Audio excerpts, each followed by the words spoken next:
Brightcom group की तरफ से हमें आज लेटेस्ट अपडेट देखने मिला। ये 14 अगस्त की डेट है और इनका तरफ से यहाँ पर एक आर्टिकल देखने मिला। उन्होंने यहाँ पर थैंकफुली यहाँ पर एक अनाउंसमेंट की है। उन्होंने यहाँ पर कहा है, यहाँ पर सेबी को भी, एक्सचेंजेस को भी और यहाँ पर स्टॉक होल्डर्स को भी, यहाँ पर उनकी जो ये शेयर होल्डर्स की संख्या है ना, वो 1 लाख रीच हो गई, वो भी पहली बार। तो इन्होंने अपना फर्स्ट माइलस्टोन अचीव कर लिया। उन्होंने अपने ईजीएम में भी इसको डिस्कस किया था, एजीएम में, कि अभी जल्दी ही ये अपने माइलस्टोन्स को अचीव करने चालू कर देंगे। And this is the first milestone they have achieved in their journey of that AGM. अभी आगे और धमाके आने बाकी है। 1 लाख लोगों ने अभी इसे ऑलरेडी बाय करके रखा है। इनकी शेयर होल्डर कम्युनिटी 1 लाख से ज़्यादा हो चुकी है और ये सारी चीज़ों का थैंक यू कहने के लिए इन्होंने यहाँ पर ये लेटर लिखा था। मैं फिर से बताता चलूँ, बहुत ही बढ़िया कंपनी है। हाँ, रिजल्ट थोड़े से मतलब मार्केट एक्सपेक्टेशन से कम थे, बट स्टिल यहाँ पर बहुत ही अच्छे रिजल्ट पेश किया है स्टॉक ने और आने वाले समय में हमें बहुत अच्छी तेज़ी देखने मिल सकती है स्टॉक में। अभी स्टॉक ऐसा है कि हमें यहाँ पर कभी भी एक अच्छी अपवर्ड मूवमेंट दे देगा एंड जब हमारा ध्यान नहीं होगा ना, तभी ही स्टॉक अपवर्ड मूवमेंट देगा। क्योंकि स्टॉक मार्केट में ऐसे ही होता है, आप रोज़ चेक करोगे कुछ नहीं होगा, लेकिन एक दिन तुमने चेक करना भूल लिया तो फिर यहाँ पर एक अपवर्ड मूवमेंट आ जाएगी और फिर बाद में तुम अगले दिन देखोगे कि यार मतलब इतनी अच्छी मूवमेंट आ गई, I should have been checked it. और अगर तुम्हारे पोर्टफोलियो में है तो तुमको यहाँ पर चिंता करने की कोई भी ज़रूरत नहीं है, क्योंकि बहुत ही अच्छा शेयर है और रोज़ कुछ ना कुछ नए नए धमाके हमें यहाँ पर शेयर में देखने मिलते हैं। Not in the share price, but यहाँ पर बिजनेस में, इनके एक्विजिशन में, इनके प्रॉफिट में, इनके डेट में, ये यहाँ पर लगातार अपने ईपीएस को बढ़ाने की कोशिश कर रहे हैं और कई सारे यहाँ पर मैनेजमेंट से रिलेटेड कई सारी चीज़ें भी सामने आ रही है और बहुत ही अच्छा दिख रहा है हमें। यहाँ पर अभी यहाँ पर उन्होंने ऑडियो के लिए एक अच्छा सिस्टम यहाँ पर इंस्टॉल किया था और बहुत सारी चीज़ें चल रही है। एंड दैट इज़ वाई मैं कहना चाहता हूँ कि ये शेयर तुम्हारे पोर्टफोलियो में नहीं है ना, तो 10 साल बाद तुम हाथ मलते रह जाओगे कि यार 10 साल पहले अगर इस स्टॉक को ले लिया होता ना, अगर इसके कम से कम एक शेयर भी ले लिए होते ना,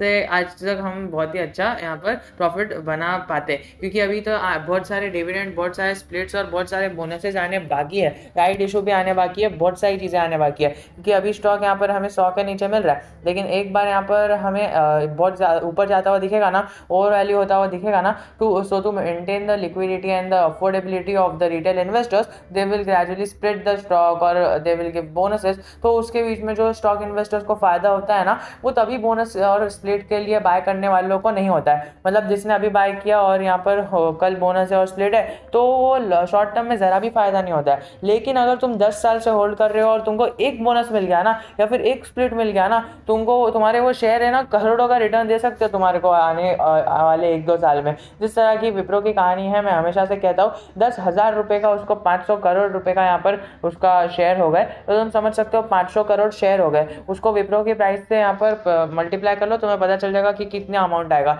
उसने 10,000 रुपये इन्वेस्ट किया था और आज देख लो उसके पास कितने शेयर है। अगर विप्रो का एक प्राइस नीचे जाता है ना, तो उसको यहाँ पर 500 करोड़ का नुकसान होगा। यहाँ पर अगर विप्रो का एक प्राइस ऊपर जाता है ना, 1 रुपया, तो यहाँ पर उसको है ना 500 करोड़ का प्रॉफिट हो जाएगा। तो तुम समझ सकते हो 10,000 रुपये लगाने से उसको कितना प्रॉफिट हो गया। तो ऐसी आईटी कंपनीज में है ना बढ़ने का बहुत ज़्यादा पोटेंशियल रहता है and this is from one of them. तो यहाँ पर हमें दिख रहा है कि यहाँ पर आगे आने वाला फ्यूचर एआई है। अभी 5G आ रहा है और यहाँ पर ये जो ऑडियो यहाँ पर विजुअल्स का यूज़ कर रहा है। अब देखो यहाँ पर अगर तुम अभी तक वीडियो में टिके हुए हो ना, तो तुमको एक यहाँ पर मेन बात बताता हूँ जो मैंने पिछले वाली वीडियोस में नहीं बताई थी। यहाँ पर है ना, मैं हर वीडियो में कुछ ना कुछ नया करने की कोशिश करता हूँ, इस वीडियो में भी किया है। यहाँ पर तुम देखोगे कि 5G आया, तो 5G है ना हमें सिर्फ इसीलिए नहीं आया कि ओके यहाँ पर हम 5G डेटा यूज़ कर पाएंगे, नहीं, 5G के बहुत ज़्यादा अलग अलग है ना यहाँ पर फ़ायदे भी है। तुम अगर यहाँ पर देखो ना, ये अमेज़ॉन का एलेक्सा, ये एप्पल का सीरी, ये सारी चीज़ें ऑडियो विजुअल्स पे काम करती है। एक बार 5G आ गया ना,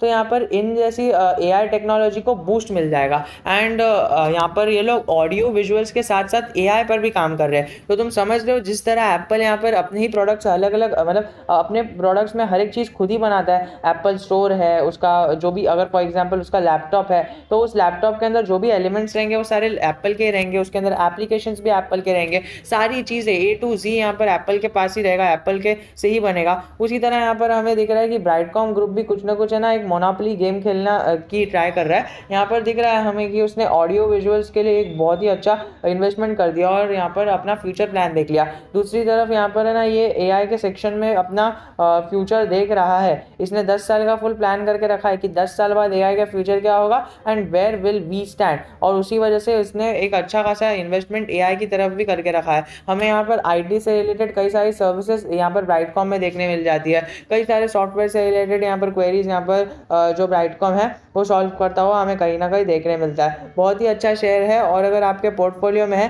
तो एक भी शेयर मत बेचना और एक भी शेयर मत छोड़ना।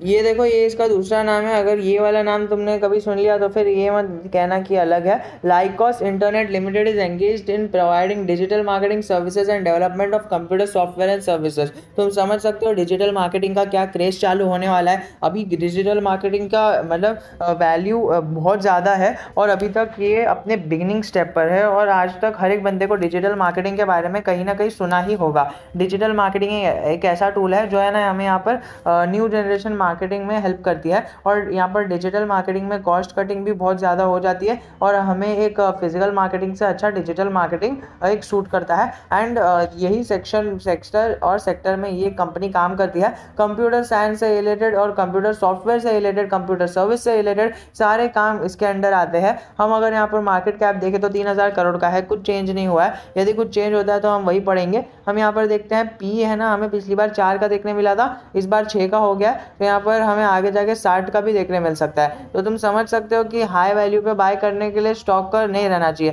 यहाँ पर वॉरेन बफेट जी कहते हैं कि मैं यहाँ पर कम प्राइस पे खरीदता हूँ, मतलब बुक वैल्यू से, मतलब यहाँ पर जो उसकी इंट्रिंसिक वैल्यू रहती है, यहाँ पर मार्केट वैल्यू रहती है, उससे कम जो भी स्टॉक आता है ना तब मैं खरीदने का, एंड देन जब ये ऊपर चले जाता है तो उसको एक्यूमुलेट करके बैठ जाने का। आगे जाके तुम्हारी 10 साल का डिविडेंड इनकम ही इतनी रहेगी जितनी तुमने आज इन्वेस्टमेंट की है, हर बार तुम्हें उतना डिविडेंड मिलेगा जितना तुमने इन्वेस्ट किया है। तो तुम समझ सकते हो कि स्टॉक मल्टीप्लाई किस तरह से होता है और मल्टीप्लिकेशन का गेम किस तरह से होता है। यहाँ पर स्टॉक की बुक वैल्यू 53 है और अभी स्टॉक 56 के आसपास चल रहा है, मतलब 100 रुपये से भी आधे पे चल रहा है, बुक वैल्यू से थोड़ा सा ही ऊपर है, तो यहाँ पर हम उसको बाय करके चल सकते हैं। अगर हम देखें यहाँ पर हमने देखा था कि यहाँ पर 50 डे मूविंग एवरेज से वो रिट्रेसमेंट देगा क्या, एंड उसने दे भी दिया, क्योंकि हमें तो यहाँ पर 100% पता था कि यहाँ पर 50 डे मूविंग एवरेज के आसपास जाएगा, उससे नीचे तो नहीं जाएगा, क्योंकि यहाँ पर आउटस्टैंडिंग रिजल्ट पेश करने वाला है और कंपनी के अंदर बहुत सारा पोटेंशियल है ऊपर जाने का। इसके लिए उसने 50 डे मूविंग एवरेज के बाद ही यहाँ पर रिट्रेसमेंट दे दी और सारी चीज़ें हमें यहाँ पर अच्छी अच्छी दिख रही है। कंपनी डेट फ्री भी है और कंपनी बुक वैल्यू से थोड़ा नीचे भी ट्रेड कर रही है, तो तुम समझ जाओ कि कंपनी यहाँ पर कितना अच्छी है। एक बार बुक वैल्यू के ऊपर चले गई ना तो ये प्रोज है ना, इसके कॉन्स में आ जाएगा कि कंपनी बुक वैल्यू से नीचे ट्रेड कर रही है। यहाँ पर प्रमोटर की होल्डिंग गिर गई है, बड़ी कौन नहीं है, ओनली बिकॉज मैं तुमको बताऊँ ना तो प्रमोटर्स ने कई सारी होल्डिंग बेची है। यहाँ पर प्रमोटर्स को अपनी डेट क्लियर करनी है, अपना एक्सपांशन करना है, तो वो सारी चीज़ें कहाँ से आएगी। ऐसा तो नहीं है कि यहाँ पर इनके पास पैसे का कुआं लगा है, नहीं ना, ये प्रमोटर्स अपनी होल्डिंग बेच के ये सारी चीज़ें करते हैं और यहाँ पर सारी चीज़ों के जरिए तो ये सारी चीज़ें होती है। यहाँ पर अगर हम देखें थोड़ी सी पुअर सेल्स ग्रोथ है, ओनली बिकॉज यहाँ पर थोड़ा सा वीकनेस आ गई थी मार्केट में, बट स्टिल यहाँ पर कंपनी कोप अप करने की कोशिश कर रही है और बहुत सारी क्लाइंट्स ला रही है। और जैसा कि हमने देखा कि डिजिटल मार्केटिंग और software structure, software services, IT services, यहाँ पर ऑडियो विजुअल सर्विसेज, ये सारी सर्विसेज हमें 10 साल के बाद यहाँ इसकी डिमांड बहुत होगी और ये कंपनी अभी से वर्क करना चालू कर रही है। So when ever you will have a futuristic view, वो तुम्हारे लिए बहुत ही अच्छा होगा। एम्फेसिस, ओरेकल जैसी बड़ी बड़ी कंपनी के साथ यहाँ पर इसकी टक्कर है और ये वाला मार्केट भी कैप्चर करने के लिए इसके पास बहुत ज़्यादा कैप्चरिंग यहाँ पर पोटेंशियल है। ओनली बिकॉज अगर तुम इसका देखोगे ना मार्केट कैप, तो मार्केट कैप अपने यहाँ पर सेक्टर की सारी कंपनीज से बहुत ही कम है, जो हमें यहाँ पर एक संदेशा देता है कि यहाँ पर बहुत ज़्यादा एक्सपांशन का स्कोप है स्टॉक में और एक्सपांड हो सकता है स्टॉक। और यहाँ पर हो सकता है क्या होगा, यहाँ पर तुम 10 साल का टाइम फ्रेम देखो ना, 10 साल में 20% की ग्रोथ, 5 साल में 5% की ग्रोथ, 3 साल में 6% और TTM हमें यहाँ पर दिख रहा है अभी तक की 4% की ग्रोथ दिख रही है। प्रॉफिट ग्रोथ भी हमें अच्छी दिख रही है और CAGR रिटर्न्स तो हमें इनक्रेडिबल दिख रहा है। ये 10 साल से थोड़ा सा नीचे है बट वो अभी अपने उसको टच कर लेगा। अगर हम यहाँ पर देखें ये देखो ये है ना 41.90 है ना, यहाँ पर एक अच्छा खासा यहाँ पर रेजिस्टेंस का काम तो नहीं कर सकता है, लेकिन यहाँ पर हम देखेंगे बहुत टाइम पहले 40.90 पैसा 40 रुपये 90 पैसे पर यहाँ पर ट्रेड करते से हुए नीचे चले गया था और यहाँ पर लगातार गिरावट आ रही थी। बट अभी यहाँ पर स्टिल उसने 52 वीक हाई बनाया 55.70 पैसे का, फिर अभी यहाँ पर थोड़ा थोड़ा करके नीचे से अपवर्ड मूवमेंट दे रहा है। तो यहाँ पर हमें देखना ही होगा कि मंडे के मार्केट में इसको तोड़ता तो है, ऑब्वियसली तोड़े ही देगा, फिर ऊपर जाएगा और इसका ऑल टाइम हाई जो है 55.70 उसको तोड़ के एकदम ऊपर चले जाएगा और वो कंसोलिडेट वहाँ पे करने लगेगा।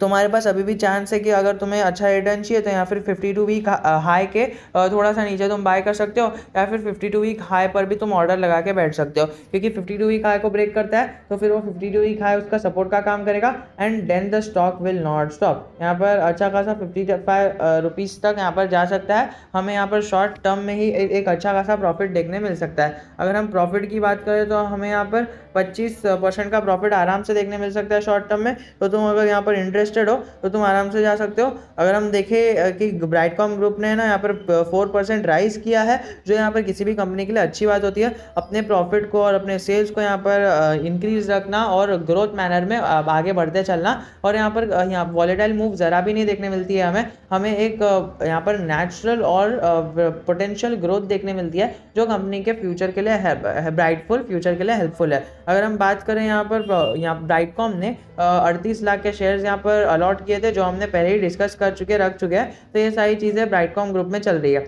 आगे कोई अपडेट चाहिए, we are always a comment away from you.